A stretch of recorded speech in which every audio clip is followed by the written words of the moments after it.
Saya dikenali sama teman-teman mubalik, ustadznya polisi. Dan dia bilang satu-satunya ustadz yang bisa koreksi dan maki-maki polisi hanya Ustadz Das'ad. Kenapa? Karena cara saya tidak menyakiti kalian. Karena saya cinta kalian karena Allah.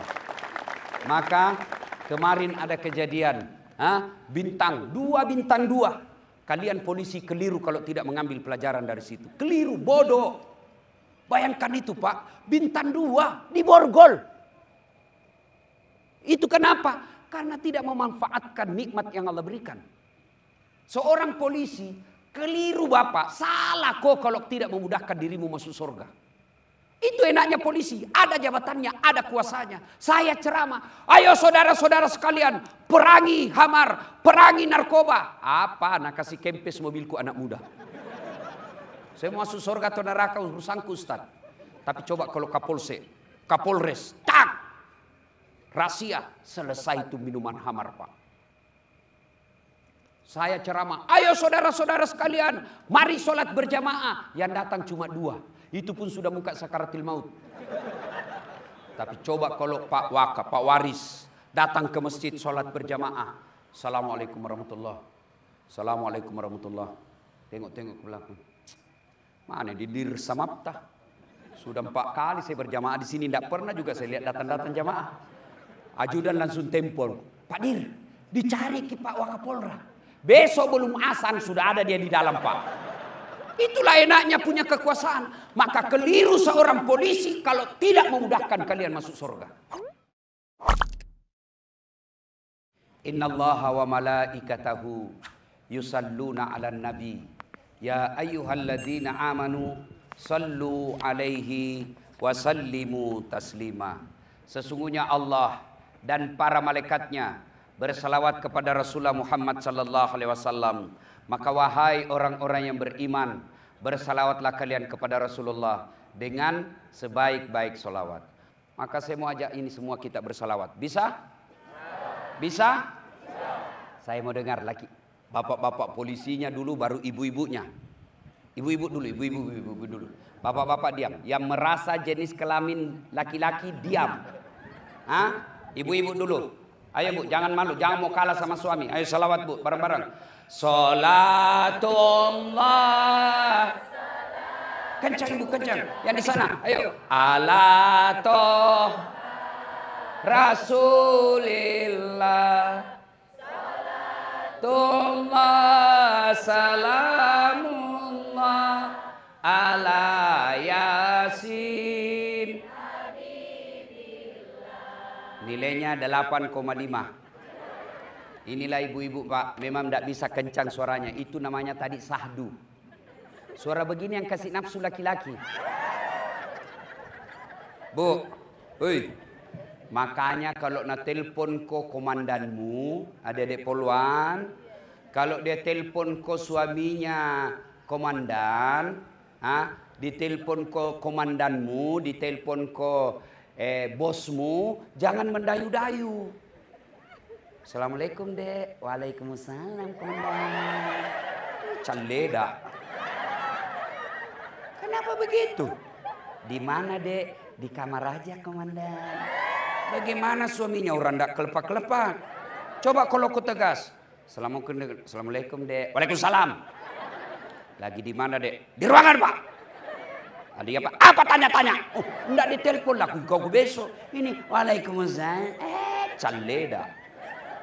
Hei. Ya. Ibu-ibu diam. Kita dengar ini bapak-bapak. Jangan mempermalukan kesatuan bos. Apalagi kalau banyak berimob di sini. Jangan kasih malu berimob bos. Kemarin kalian ulang tahun. Jangan kolobet-lobet ya. Salawat. Ayo. Saya tahu kasihan ini berimob. Ini kan gelap-gelap kulitnya Pak. Karena selalu kena matahari. Yang lebih parah lagi kadang-kala uang anunya kasihan itu uang makannya dipotong juga. Kasihan juga kan. Kenapa kok saya pak kasih tahu kataku kok kasih tahu komandanmu toh. Dia bilang sebenarnya itu Ustaz 50.000 satu dos. Cuma tinggal 15, kasihan. Bagaimana mau kuat lari, kau potong lagi sudah sedikit, kau potong lagi. Nah apa jatahnya ini berimob kau dong beda kalau di narkoba apa bo. Banyak sepek-sepek toh. Simsus, Dirlantas, banyak semua itu sepek-sepeknya. Kalau berimob kau dong siap-siap Pak, siap-siap. Jam aku lagi potong-potong kasih yang honornya. Kabaran sedikit gitu. Ya toh? Jantung kuliah bosmu. Saya mau kuliah. Bari komandan-komandan yang suka potong honornya anggota. Lalu dia bawa ke rumahnya, dia kasih makan anak istrinya. Dengar ku baik-baik kalau kau kasih makan itu jatahnya pasukanmu kepada istrimu, maka anakmu kepala batu. Istrimu selingkuh. Pas kau pensiun, kan bayangkan kalau kau potong gajinya anak buahmu, dan sumpahi kau itu. Dia tidak di depanmu, tapi dia bilang, makan kau sampai jatuh lalu kau, mati kau.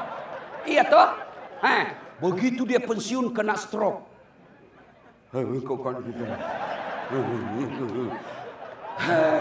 Tahun pertama istrinya masih setia. Tahun kelima capek istrinya. Akhirnya tambah parah, dikateter, makan pakai sonde, tidak bisa bicara. Istrinya usia 30 tahun, kena puber kedua istrinya. Dia bawa mantannya ke rumahnya. Suaminya lihat dalam keadaan stroke begini.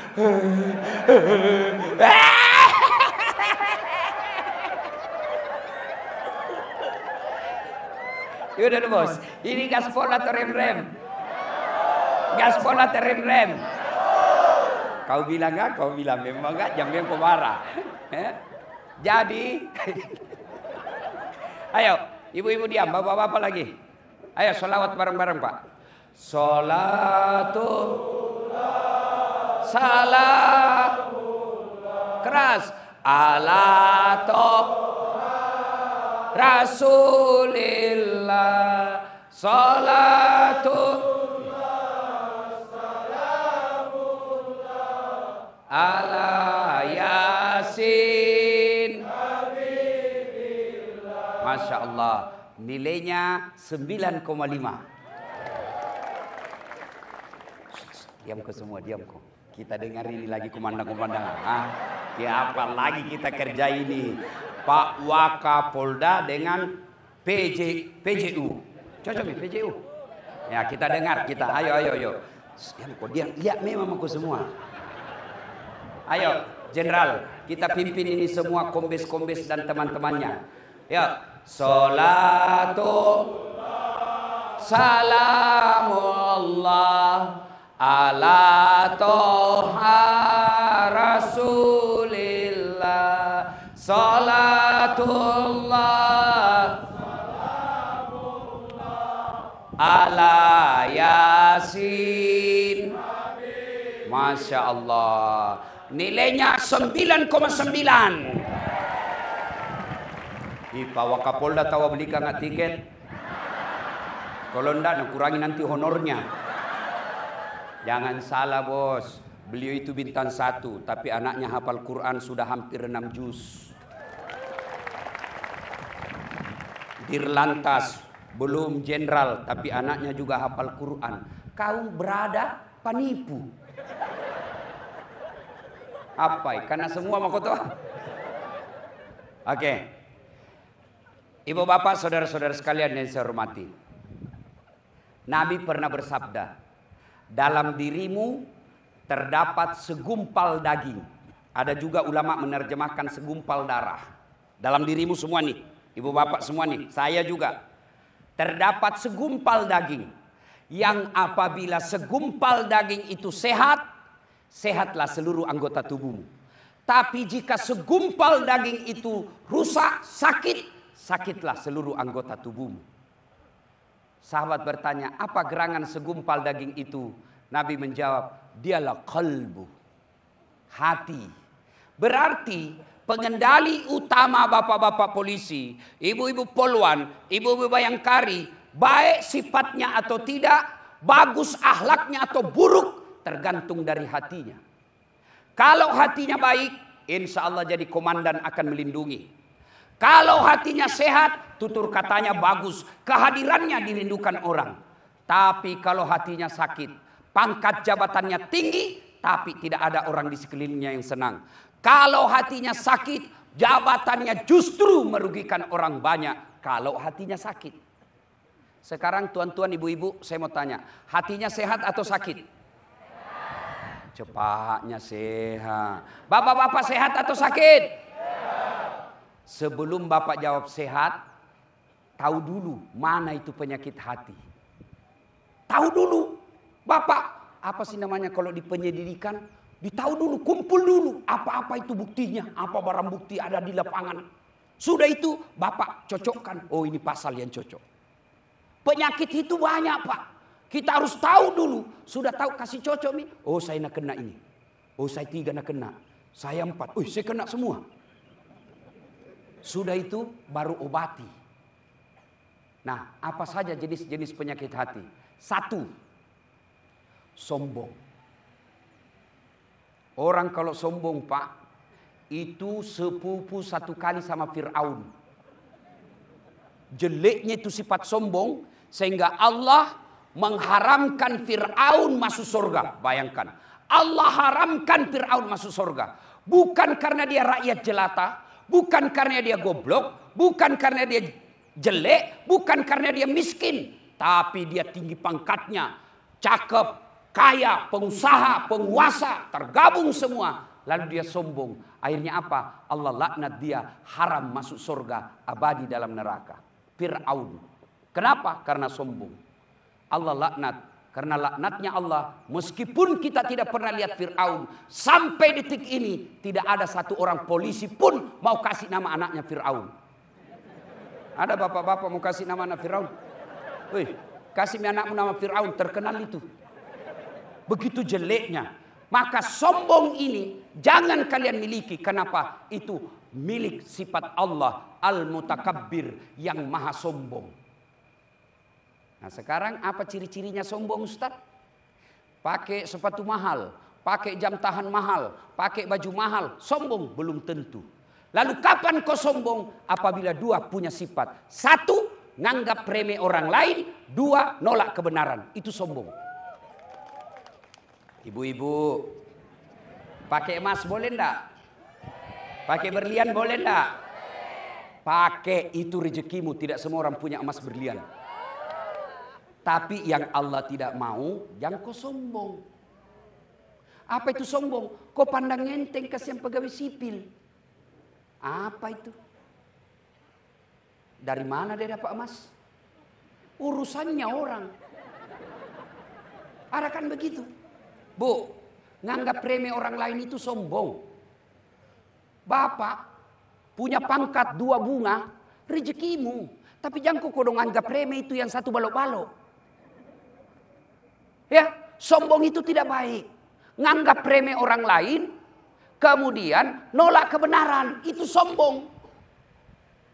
Mentang-mentang kakak seasuh, tapi pangkatnya adik asuh kita lebih tinggi, ya kita hormati. Bukan dihormati karena anunya, jabatan, kepangkat angkatannya, tapi kita hormati dia karena dia lebih dulu dapat di atas kita.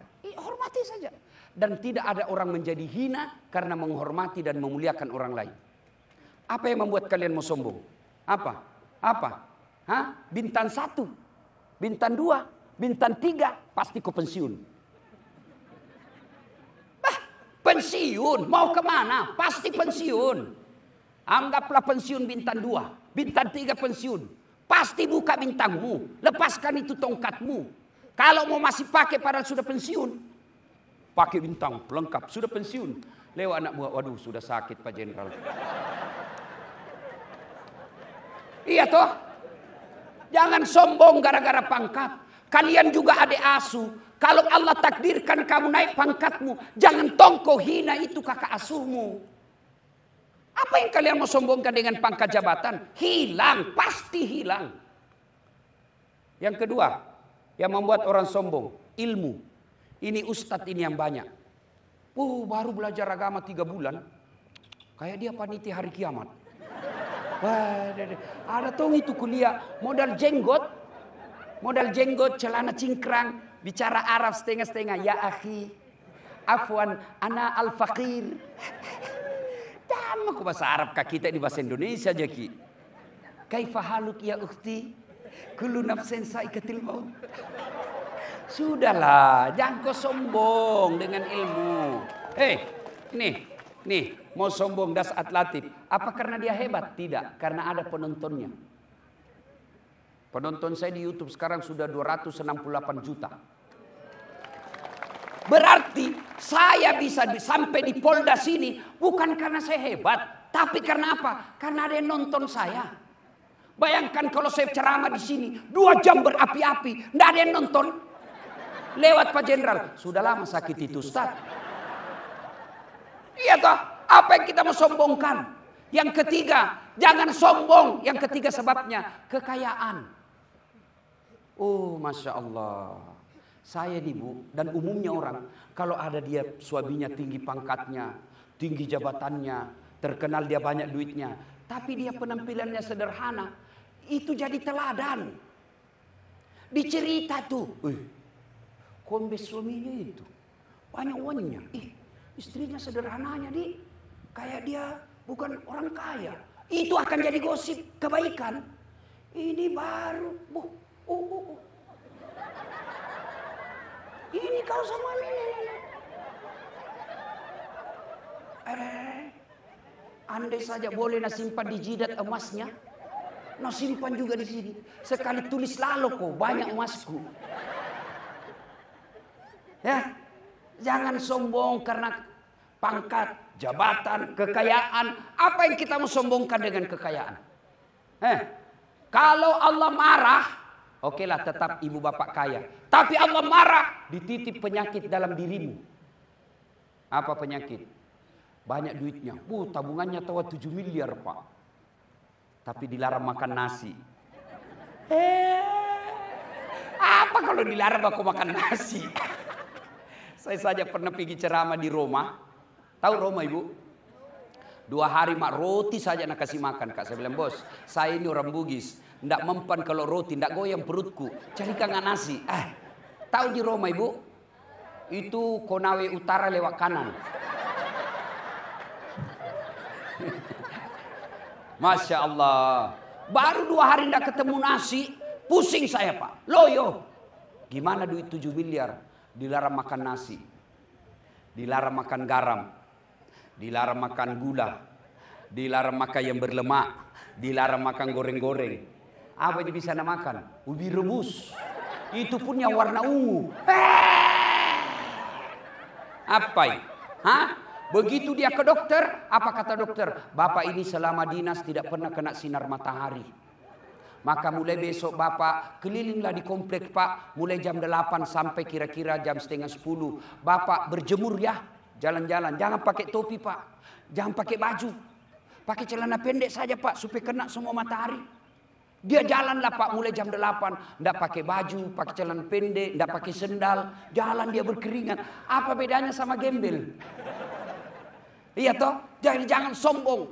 Makin kaya, makin tinggi jabatan, makin cerdas, tawadu, rendah hati. Itulah yang dicintai oleh Allah Subhanahu wa taala. Allahu Akbar. Ciri-ciri orang sombong suka pamer-pamer. Itu disebut hedon. Bu, nenek, pakai tas. Orang cerita-cerita lihat, iya ada kucing, iya mirip-mirip singa di. Kau tahu saya pernah ke Singapura. Nah kasih baku sambung lagi tuh kucing dengan Singapura. Sudah itu udah kasih baku sambung itu langsung angkat tasnya. Ini tasku di Singapura ini dibeli. Kalau kau ndak bisa kau beli, suamimu baru beradab. Ini kelakuannya semua ini. Biar giginya nakawak juga. Ada itu istri polisi nakawak giginya. Apalagi karena dikawak giginya, napasa dirinya senyum. Beleng-beleng. Sudah itu, nah kasih lagi matanya soft lens warna biru. Nah aku tahu jako sekampung jaki dulu. Pakai tongi biru biasa makola. Dia kasih lagi itu alisnya tebal sekali yang panjang. Tak buka alisnya di pengantin bingung mako. Bagaimana caranya dipasang lagi? Akhirnya apa? Panjang sebelah. Untuk apa pakai begituan?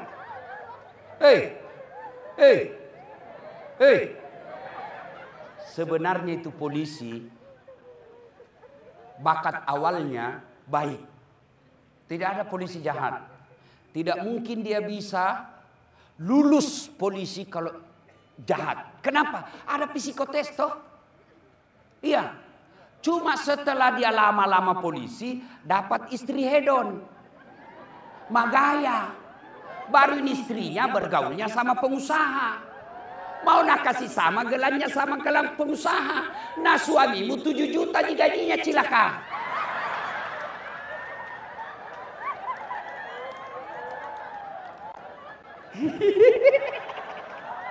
Allahu Akbar. Akhirnya apa ini kasihan polisi? Yang tadinya baik, karakternya bagus, pengayom, pelindung masyarakat, dikompori sama istrinya. Tolo-tolo memang ini. Masa kau sudah kawak? Tidak ada. Itu baru jadi polisi 2 tahun, gelan istrinya kayak pala sepeda. Itu anak buahmu itu, cincinnya masaknya. Kamu ini kepala bodoh ini. Bayangkan suaminya dia bilang bodoh-bodoh. Dongo ini bodoh memang tuh. Kalau saya kau kasih begitu, ku ganti kau cilaka. Ada di sini takut sama istrinya? Jujur sama kau saja. Mana ada polisi tidak takut sama istrinya? Nah bilang temanku yang polisi, sebenarnya kita ini Ustaz tidak takut sama istri. Cuma ini istri ada masalah sedikit-sedikit melapor di istrinya komandan. Baru komandan juga takut sama istrinya. Hancurlah kita ini Ustaz. Pak dengar.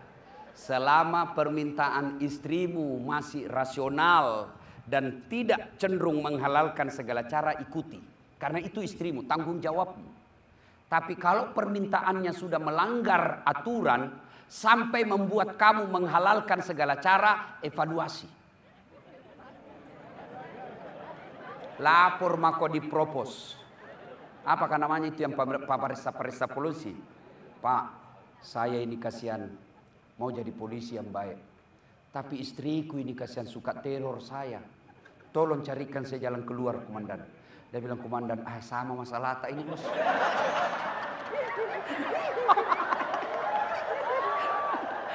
Salatullah, salamullah, ala toha rasulillah. Salatullah, salamullah, ala yasin. Nah, jadi hari ini pertama penyakit hati sombong. Bu, ingat. Iblis laknatullah alaih. Sudah dalam surga itu iblis, Bu. Jin namanya waktu itu, jin. Diusir oleh Allah keluar dari surga. Kenapa? Karena dia sombong. Waktu itu jin disuruh sujud. Jin, sujud kau sama Adam. Inilah hambaku yang paling mulia. Lebih mulia dari malaikat. Kau sujud. Malaikat sujud. Tumbuhan, binatang sujud. Satu yang tidak mau, jin. Apa kata jin? Tidak mau saya. Dia juniorku. Dia baru diciptakan. Saya dari tanah. Dia dari tanah, saya dari api. Dia baru diciptakan, saya sudah lama. Masa senior hormat sama junior? Gengsi dong. Akhirnya Allah berfirman, oh jin, kamu sombong rupanya. Kau keluar dari surga. Akhirnya jin diusir keluar dari surga. Kenapa? Karena dia sombong. Jin Pak, sudah dalam surga, sombong, diusir. Apalagi kita belum masuk surga mau ke sombong. Enggak dapat ke surga.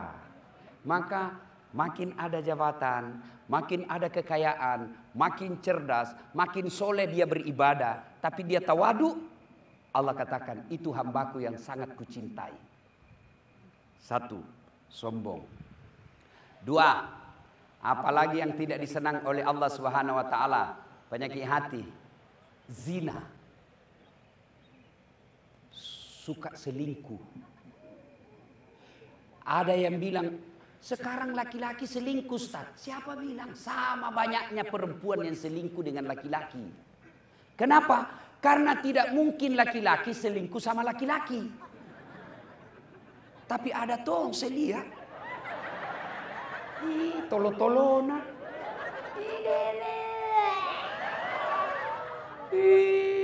Bu. Kenapa ada laki-laki selingkuh? Karena istrinya tidak sanggup hadir di hatinya. Lihat kepala batuna ini. Tidak mau memang Ton dikasih tahu ini semua. Langsung suaminya saya nak kasih salah. Mau kau tahu Bu? Itu laki-laki tergantung suami istri. Kalau istrinya baik, tidak mungkin dia macam-macam. Ya, tapi bagaimana suamimu mau hadir, kamu bisa hadir di hatinya kalau kau kasar. Datang suamimu kau tidak hormati. Mau makan, cerewet sekali ini laki-laki, sedikit lagi gajimu. Jangan kau ketawa, saya serius ini. Wah. Coba kalau kau datang, kau tahu suamimu mau pulang jam 5 sore, dia capek tadi latihan, tadi dia kerja keras kasihan. Jam 5 dia mau datang, sebelum jam 5 kau sudah dandan. Cantik-cantik kau. Begitu datang suamimu kau sambut, Assalamualaikum kakandaku Arjunaku. Ini dia boleh nonton ini, kepala batu memang ini. Sampai masuk, Masya Allah, duduk suamimu, kau bukakan sepatunya. Enggak ada toh. Enggak pernah kau kasih begitu toh. Pantas fisiknya suamimu kau kuasai, hatinya sama perempuan lain. Kenapa kau kubela kau bos? Dengarkan Ibu. Coba kalau pulang suamimu, kamu sopan bicara. Kau telepon dia kalau mau pulang, Bang, mau makan apa hari ini? Saya suka itu nasi gorengmu sayang. Tanam maki Bang, jangkit makan di luar. Hari ini saya masak spesial buat Abang.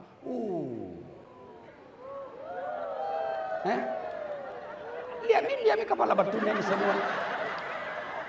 La ilaha illallah. Bu, saya dokter 2. Istri saya kasihan sekolah seadanya. Tapi sepertinya dia bisa sakit, tidak bisa kekhianati. Meskipun banyak janda-janda yang curhat. Bu, banyak janda curhat sama saya Bu. Kirim-kirim stiker aneh-aneh. Tapi selalu saya bilang, ada bidadari di rumahku. Belum pi masuk azan subuh, sudah ada di atas sajadah mengaji sampai jam 6. Apa? Pernah kau begitu?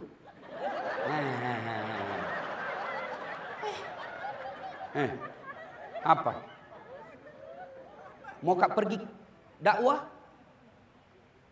Tidak pernah selama saya 10 tahun beristri dan dia, tidak pernah saya keluar rumah tanpa dia antar saya sampai di atas mobil. Dan Ibu tahu kalau dia jabat tangan saya, boleh tanya tetangga saya. Dia cium tangan begini dulu Ibu, dia pegang 2 tanganku. Bukan cuma itu Bu, nah cium kak. Begini Bu.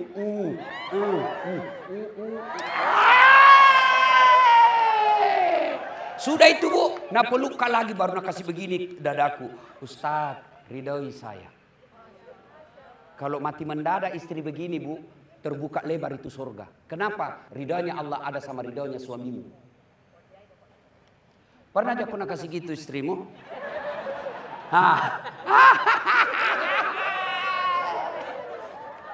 Masya Allah. Bu, apa susahnya kau bukakan itu sepatunya suamimu? Jangan kau ketawa, saya serius ini. Kau mau surga atau kau masuk neraka? Bu, serius kah ini? Dengarkan ini.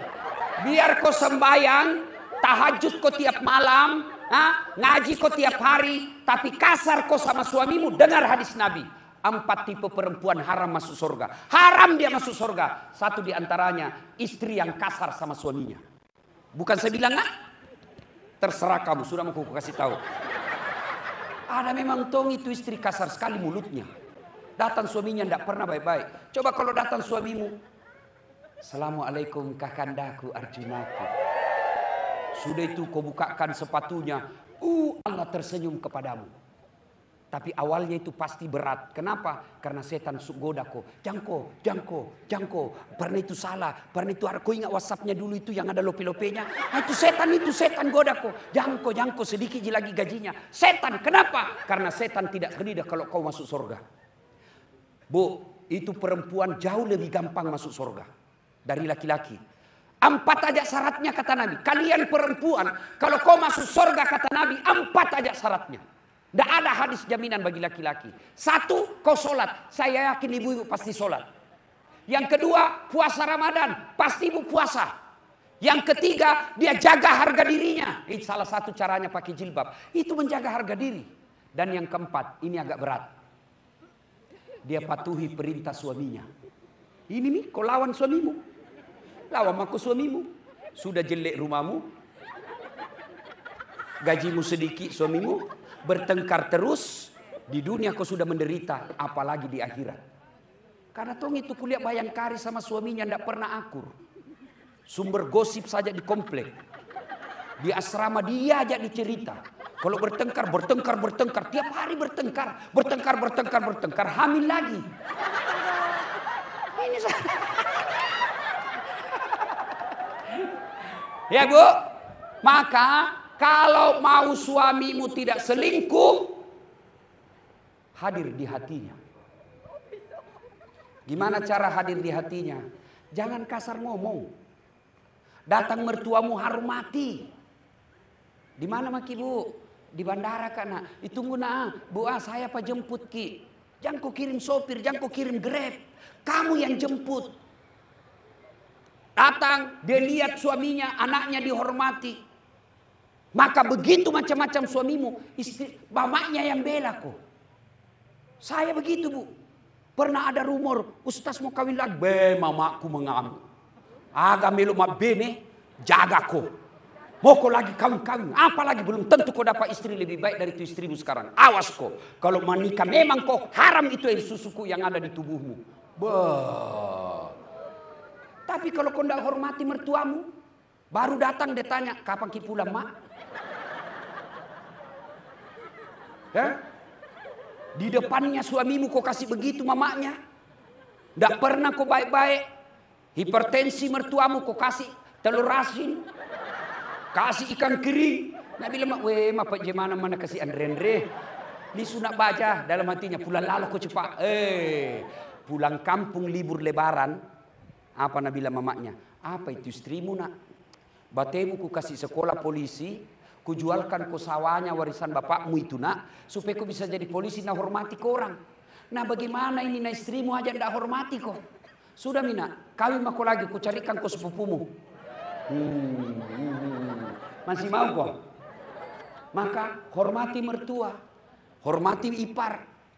Insya Allah soal rezeki. Kalau Allah sudah ridha sama rumah tanggamu Bu. Kecil punya mobil dan mobilmu pasti halal. Tapi kalau kau jahat sama suamimu, rumah tanggamu tidak mungkin bisa bahagia. Enak kan jadi istri yang bagus. Pulang suami, sudah dandan. Datang kita sambut dengan lagu. Bila kamu di sisiku, hati rasa syahdu. Kau peluk lagi. Jangan malah baru pulang suamimu lagumu menyindir. Satu kali kau sakiti hati ini, masih ku maafkan. Pak, mau dapat istri yang baik, yang tidak selingkuh-selingkuh? Mau Pak? Mau? Tidak mungkin anak istrimu baik kalau kau selalu kasih uang haram. Maka jangan bawa uang haram ke rumahmu. Jadi polisi lalu lintas tegakkan aturan di jalan. Jangan kau persulit. Bisa diatur itu. Dan rata-rata itu pakai kacamata hitam Pak. Kenapa? Karena takut lihat matanya orang. Sudahlah jangan Pak. Kalau lalu lintas kesian di jalan paling 10.000, 100.000. Tapi tiap hari akhirnya apa? Hatimu menjadi keras dan menjadi biasa itu makan uang haram. Lintas 150 ribu, 100 ribu. Tapi kalau sus,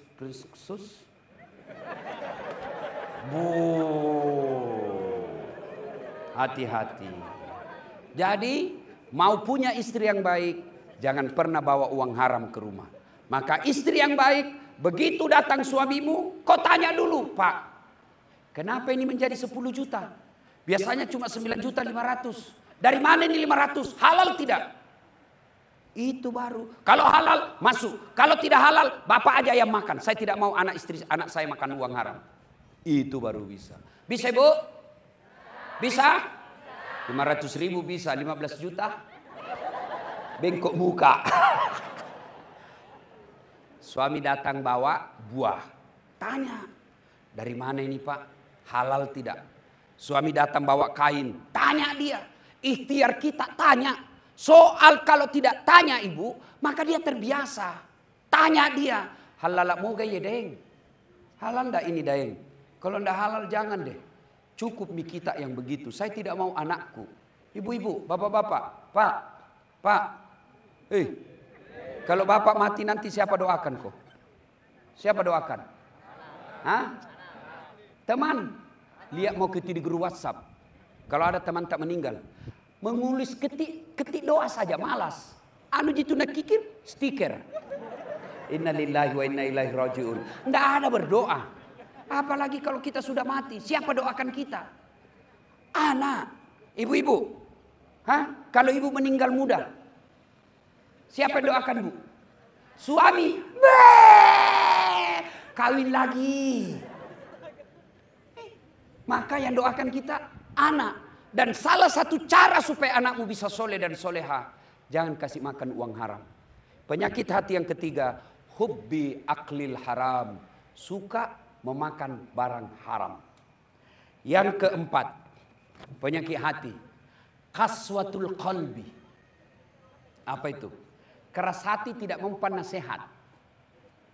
Ada memang orang itu Pak, dinasehati malah marah. Ini selesai ceramah nanti dipanggil dirlantas. Kan istrinya beliau itu yang setengah mati hubungin saya terus. Mulai di bulan 9. Sibuk. Kalau gitu ganti lagi bulan 10. Sibuk. Kalau begitu bulan 11. Saya bilang sama staf, sudahlah atur saja bagaimana supaya kita ke sana. Ternyata selesai acara. Apa dia bilang? Dia panggil panitianya. Siapa tadi panggil itu Ustaz? Saya. Lain kali jangan kau panggil ya. Nggak kusuka ceramahnya. Masa 6 bahas saya terus dia kena. Ini namanya kadoro. Keras hati. Tidak mempan nasihat. Ada memang begitu. Dan kentara itu mukanya. Meskipun dia senyum-senyum. Saya tahu kalau ini sakit hati. Nah, maka saudaraku, dengar nasihat. Bagaimana kalian mau baik kalau tidak dengar nasihat? Bapak-bapak punya handphone? Punya handphone? Itu handphone bapak kalau dipakai terus kenapa? Hah? Lobet. Kalau lobet diapain? Kalau tidak dicas kenapa? Kalau mati masih bisa dipakai? Hah? Wih, HP baru tahu. 30 juta nak beli kan? Pulsana 5 juta. Tapi tidak ada baterainya. Bisa kau pakai? Begitu juga hati. Ini hati, kalau dunia terus pasti mati. Lihat teman seangkatan, dia sudah AKBP. Wih, mobilnya bagusnya, dunia. Lihat lagi rumahnya, Masya Allah rumahnya bagusnya, dunia. Lihat lagi perempuan, dunia. Cantik lagi, mulus. Dilihat, dosa. Tidak dilihat, barang bagus. Dilihat lagi, dunia lagi. Dunia. Kapan ngecasnya? Minimal Jumat, dengar ceramah. Itu juga kalau hatibnya bagus ceramahnya. Cuma kalau hatibnya neraka terusnya cerita. Kau dibakal, dibanting, ditusuk pantatmu dengan linggis, digunting lidahmu, tusuk matamu api. Dia bilang anak polisi, ada jamu kopi masjid, dia bikin takut saja itu ceramah. Iya toh? Kapan dengar ceramah? Maka saudaraku, saya cinta kalian karena Allah. Bagaimana cara ngecas hatimu? Minimal kalau baru bangun bos, putar kau itu ceramah di rumahmu. Yang berdiri dan ceramah saat ini Pak, saya tidak pernah pondok pesantren. Tak pernah Pak. Tapi bagaimana saya belajar agama dari bapak saya? Sudah sholat subuh, naputar itu kasih ceramah.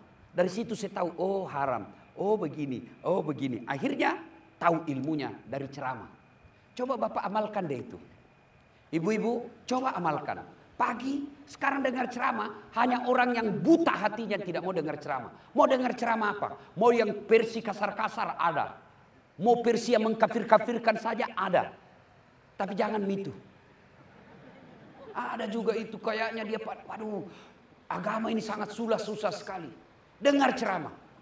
Karena itu ngecas. Maka kita bersyukur kepada Allah Subhanahu wa taala. Komandan kita mau mendatangkan Ustadz Das'ad Latif. Karena tidak gampang juga saya bisa datang, Pak.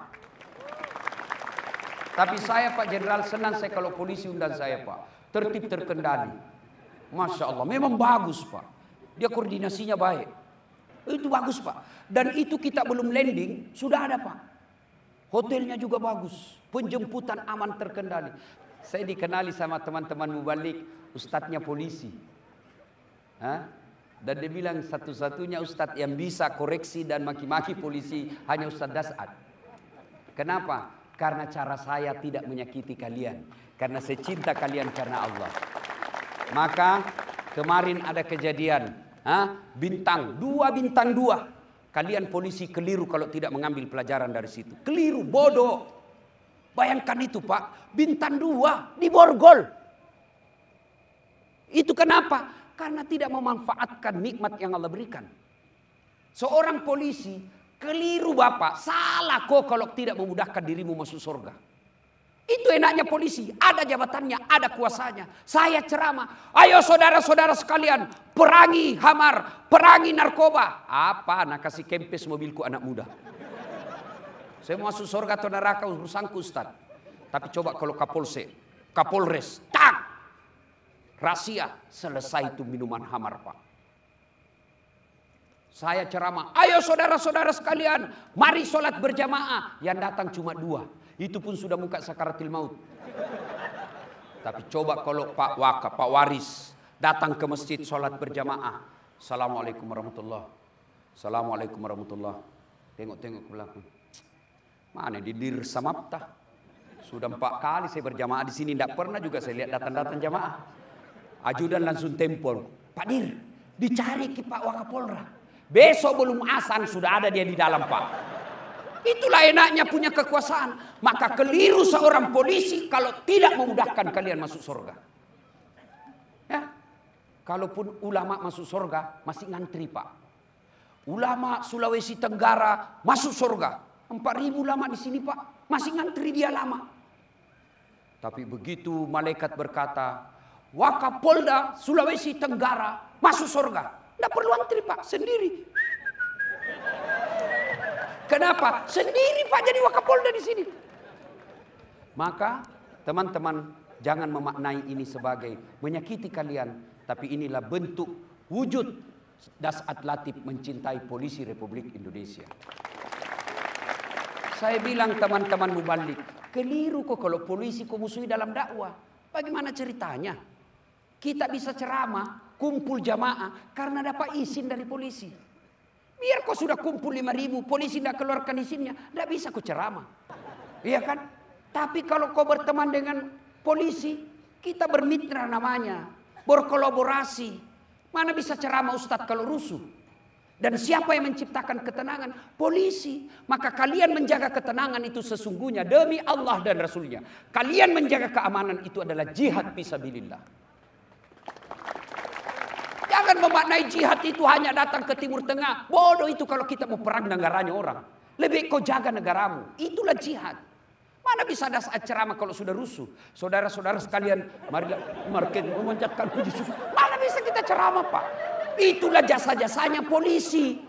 Maka kalian ini adalah fisabilillah, jihad agama Allah.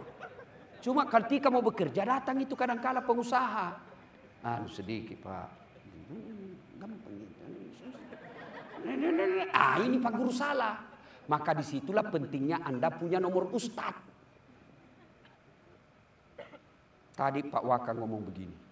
Seorang punya jabatan, punya kuasa, punya pangkat, punya pasukan, memang harus punya ustadz yang bisa nasihati. Karena kalau tidak ada ustadz yang bisa nasihati Bapak, bahaya Pak. Bayangkan bintang 2 punya pasukan, punya jaringan, punya uang. Siapa yang bisa lawan? Tapi ingat, kalau orang sudah zalim, Allah yang pasti turun tangan. Kalau saya berzina, Allah tunggu saya tobat. Kenapa? Rusaknya cuma 1. Tapi kalau dia punya kuasa, rusaknya bukan 1, tapi bisa jadi 1 negara rusak. Contoh, kalau imam berjamaah, kentut imam, pasti kacau 1 masjid. Wih, betul kok imam. Iya toh, langsung kacau sholat. Tapi kalau cuma makmum yang salah kentut sendiri, paling dia keluar orang bilang, 1 aja yang keluar dari saf. Tapi kalau imamnya hancur, imam kalian adalah polisi Republik Indonesia. Kalian itu imam. Maka manfaatkan, karena tidak semua yang daftar jadi imam di polisi, menjadi polisi semua lulus. Anda ingat semua kan? Ratusan orang kalian singkirkan untuk kalian 1 orang diterima. Maka syukuri dengan cara apa? Jadilah polisi yang presisi. Pak, serius kah ini bos? Hah? Itu ada sahabat Nabi pernah dicium tangannya. Bayangkan kami kalau Nabi cium tangan tak? Kita ajak ketemu dengan ulama besar, kita cium tangannya bangga Pak. Kalau perlu foto-foto. Ini Nabi yang cium tangannya. Dan ini bukan sahabat hebat, bukan sahabat utama seperti Ali, Umar, Utsman. Namanya Mu'adz bin Jabal. Jabat tangan Nabi. Nabi bilang, dalam hatinya, keras betul tangannya ini, kasar. Kan tentara itu, tangan jenderal dengan security. Iya toh, halus. Tangan orang kaya dengan orang miskin kan tentara. Nabi jabat tangan. Kasarnya tangannya ini orang. Nabi tanya, Mu'adz, kenapa ini tanganmu kasar begini? Ya Rasulullah, saya ini kasihan penjual batu. Saya ambil batu besar di gunung, saya potong kecil-kecil, lalu saya buang, saya jual di pasar. Makanya kasar tanganku. Lalu Nabi mengambil tangannya Mu'adz dan menciumnya. Ya Mu'adz, inilah tanganmu yang menghalangimu disentuh oleh api neraka. Karena kamu cari nafkah. Itu Mu'adz cari nafkah hanya untuk 1 orang keluarganya. 1 orang keluarganya. Bapak cari nafkah. Selain untuk keluarga, juga untuk menertibkan rakyat Indonesia. Bapak lebih banyak kerjanya daripada kami ini mubalik. Maka manfaatkan dengan cara apa? Lillahi ta'ala. Kerja lillahi ta'ala. Jangan mau kau cari muka sama komandanmu. Kadang itu polisi setengah mati cari muka sama komandan. Coba. Santai mako bos. Jo komandan 2 tahun mutasi lagi. Hilang lagi sandaranmu. Nah biar komandanmu suka. Kok kalau istrinya ndak suka kok, ndak jalan juga urusanmu. Apalagi kalau Nabi bilang saya ndak suka itu anggotamu. Pokoknya bagaimana caranya supaya hilang itu anggota. Ndak mau kalian hancur mako. Panggil saya mutasi kau dulu deh. Apa kesalahannya ini sama istri kau ndak suka sekali. Daripada kau capek cari muka sama manusia, mending kau jadi polisi yang baik. Biar Allah yang ngurus kau punya masa depan. Kalau Allah yang mau urus kau, kecil bos jadi apa? Kecil. Nah saudaraku Bapak Ibu yang saya muliakan. Banyak lagi yang mau disampaikan. Tapi waktu yang terbatas. Ya. Terakhir. Terus. Kau kira tukang parkir? Terus. Ustaz ini tukang parkir. Pak. Ada 1 orang polisi masuk masjid. Wih, zikirnya bagus. Berjam-jam berzikir. Ngaji, berdoa. Polisi pertama. Polisi kedua, dia masuk dalam masjid. Sholat wajib. Sholat sunnah 2 rakaat. Berdoa singkat, zikirnya seadanya. Lalu dia keluar. Dia ngatur lalu lintas. Dia atur supaya mobil tidak macet. Supaya ustadz bisa lancar pergi ceramah. Ada mobil masyarakat mogok. Dia bantu perbaiki, dia dorong. Ada lagi orang bertengkar. Dia damaikan lagi. Mana polisi yang baik ini? Yang mana? Kata Nabi. Yang baik, yang sederhana doanya. Zikirnya seadanya. Tapi dia ada manfaat buat orang lain. Khairun nas anfa'uhum linnas. Sebaik-baik manusia di antara kalian yang paling banyak manfaatnya buat orang lain. Maka bapak-bapak polisi, jadilah manfaat. Selain bermanfaat kedinasan, juga harus bapak punya kepekaan sosial dalam lingkungan masyarakat. Jangan menjadi apatis, jangan menjadi antisosial, jangan menjadi egois. Datang, ibu dorong suamimu. Kalau dia sudah buka bajunya, lalu dia menjadi masyarakat sipil biasa, sampaikan, Pak, datang kita berjamaah di masjid. Siapa tahu kasihan ada masalahnya itu panitia sehingga lama sekali tidak jadi masjidnya. Tolong datang, jadi di situ. Ternyata setelah datang ada masalah. Ini ada bapak polisi, mungkin bapak bisa bantu. Akhirnya selesai masalahnya di situ karena bapak ikut campur membantu. Inilah yang disebut khairun nas anfa'uhum linnas. Sebaik-baik manusia di antara kalian yang paling banyak manfaatnya buat orang lain. Ibu bapak saudara-saudara sekalian, banyak yang ingin kita sampaikan, tapi waktu yang terbatas. Tadi MC berpantun, saya juga mau berpantun. Dari mana datangnya cinta? Dari Facebook turun ke WhatsApp. Saya ulang, bilang cakep. Ya. Dari mana datangnya cinta? Dari Facebook turun ke WA. Dari mana datangnya kecewa? Setelah ketemu ternyata berbeda. Nah itu kan cantik-cantik di Instagramnya, ternyata kamera 360. Mulus, hancur asli.